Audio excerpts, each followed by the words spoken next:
Teman-teman percaya nggak sama keajaiban? Coba yang percaya sama keajaiban, tulis di komentar, saya percaya ada keajaiban. Tulis sekarang di komentar. Bismillahirrahmanirrahim. Bismillahirrahmanirrahim. Assalamualaikum warahmatullahi wabarakatuh. Alhamdulillahirabbil alamin. Allahumma sholli ala sayyidina Muhammad wa ala ali sayyidina Muhammad. Saudaraku yang dicintai Allah Ta'ala, apa kabar taman rezeki Anda? Saya doakan semoga Anda selalu istiqomah memupuk dan memelihara taman rezeki Anda, sehingga Anda selalu mendapatkan keajaiban dari Allah Subhanahu wa Ta'ala. Amin ya rabbal alamin. Apa itu taman rezeki atau taman kupu-kupu? Bagi Anda yang belum mengerti konsep taman rezeki, Anda bisa tonton videonya melalui link yang saya sediakan di deskripsi video ini. Mewujudkan rezeki ajaib dengan membangun taman kupu-kupu. Saya ingin bertanya kepada Anda, jika Anda ingin bermain dan bersenang-senang dengan kupu-kupu, bagaimana cara Anda mendatangkan kupu-kupu tersebut? Setelah mengetahui konsep taman kupu-kupu, tentunya Anda lebih memilih untuk menjadi seperti Dayat, yaitu mendatangkan kupu-kupu dengan cara membangun taman bunga yang indah dan cantik. Tapi bagaimana cara membangun dan merawat taman kupu-kupu dalam kehidupan kita? Saya mulai dari sebuah pertanyaan. Untuk apa Allah mewujudkan diri Anda di dunia? Bahasa lainnya, untuk apa Allah menciptakan manusia di bumi ini? Untuk memberi cobaan? Bukan, kurang tepat. Untuk menjadi pemimpin atau khalifah? Bener sih, tapi dalam konteks rezeki jawabannya kurang tepat. Jawaban yang tepat adalah untuk memanjakan manusia. Loh, kok bisa? Yuk kita kembali kepada kisah Nabi Adam alaihi salam. Setelah Nabi Adam dan Siti Hawa diciptakan, tempat apa yang diberikan Allah kepada mereka berdua? Ya, betul. Nabi Adam dan Siti Hawa dimanjakan sama Allah di surga. Semua kelezatan makanan, buah-buahan, keindahan, semuanya Allah berikan kepada Nabi Adam dan Siti Hawa. Kecuali satu pohon yang dilarang untuk didekati. Mendekati saja nggak boleh, apalagi makan buahnya. Tapi ternyata iblis menggoda Nabi Adam untuk memakan buah dari pohon yang dilarang tersebut. Nabi Adam pun menolak ajakan iblis. Tapi iblis tak habis akalnya. Iblis pun menggoda Siti Hawa dengan berbisik, Hai Hawa, mau nggak kamu hidup kekal abadi selamanya di surga? Singkat cerita, Siti Hawa pun tergoda dengan bisikan iblis. Lalu kemudian dia membujuk Nabi Adam untuk mengambil dan memakan buah yang dilarang Allah. Pertanyaannya, emang gak ada makanan atau buah lain yang lebih enak di surganya Nabi Adam? Justru sangat banyak makanan yang bervariasi dan lebih enak yang Allah sediakan untuk memanjakan Adam dan Hawa. Dan yang dilarang pun cuman satu pohon. Kemudian ketika Adam dan Hawa melanggar perintah Allah, Allah cabut semua nikmat dan fasilitas surga yang diberikan sebagai hukuman atas ketidakpatuhan mereka berdua. Teman-teman yang dicintai Allah Ta'ala, banyak pelajaran yang bisa kita ambil dari kisah Nabi Adam dan Siti Hawa. Tapi di poin ini kita bisa buktikan bahwa tujuan Allah ciptakan kita adalah untuk memanjakan kita. Dan perlu diketahui bahwa segala macam permasalahan hidup yang dialami oleh manusia adalah sebab ketidakpatuhannya kepada Allah Subhanahu wa Ta'ala.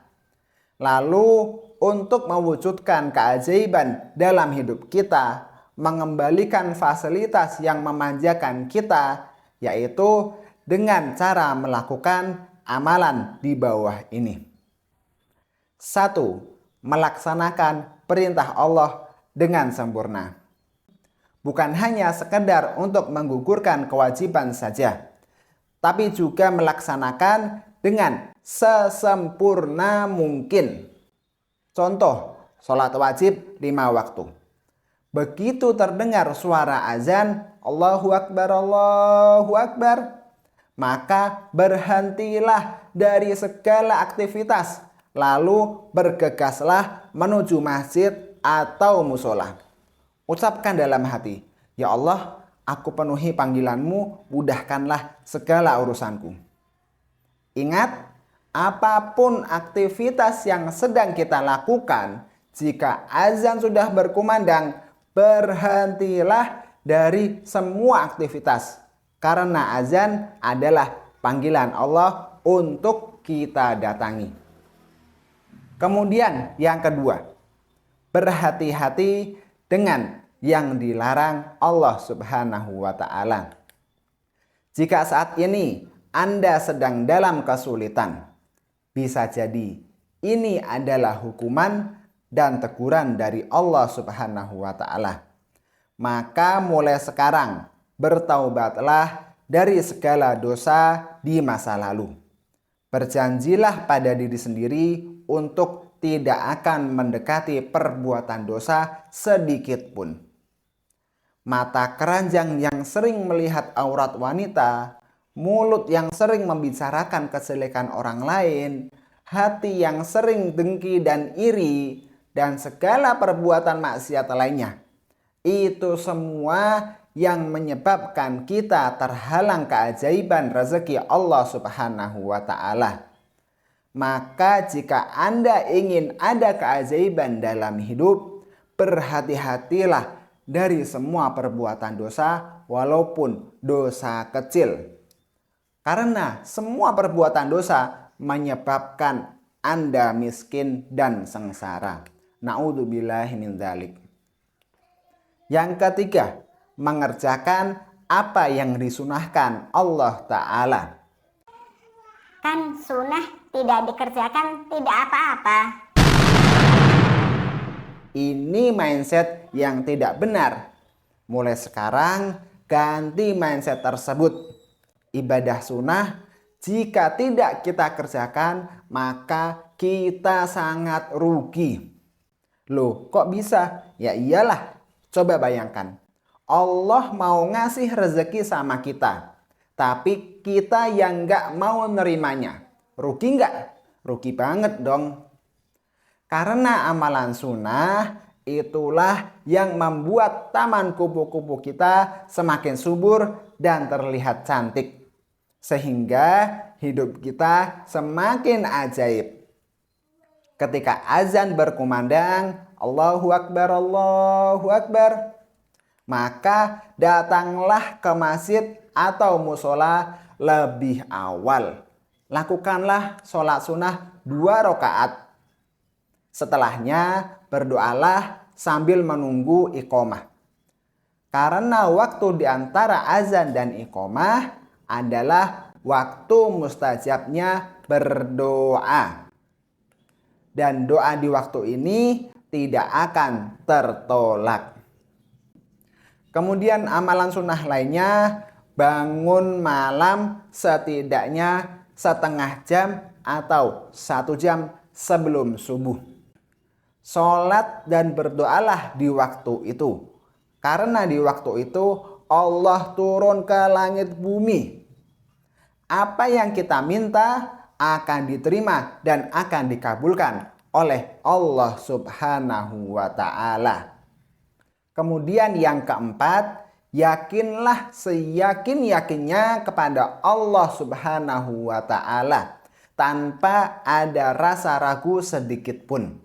Karena Rasulullah Shallallahu Alaihi Wasallam pernah berkata yang intinya, jika kita berdoa, berdoalah dengan yakin akan dikabulkan. Jika kita ragu, maka Allah sesuai prasangka hambanya. Jadi, terus dan selalu berbaik sangka kepada Allah Subhanahu wa Ta'ala. A'udzubillahi minasyaitonirrajim. Wa may yattaqillaha yaj'al lahu makhraja wa yarzuqhu min haitsu la yahtasib. Wa may yatawakkal 'alallah fahuwa hasbuh. 4 poin yang kita sebutkan tadi semuanya dalam rangka meningkatkan takwa kita kepada Allah Subhanahu wa Ta'ala. Kata Allah di dalam Quran tadi, siapa yang bertakwa kepada Allah, maka Allah akan membukakan jalan keluar baginya dan memberikan kepadanya rezeki dari arah yang tidak diduga-duga. Dan siapa yang bertawakal kepada Allah, niscaya Allah akan mencukupkan segala keperluannya. Quran Surat At-Tolak ayat 2 dan ayat 3. Kemudian yang terakhir sebagai bonus tambahan saja, yaitu paksakan. Sekian dari saya. Wassalamualaikum warahmatullahi wabarakatuh.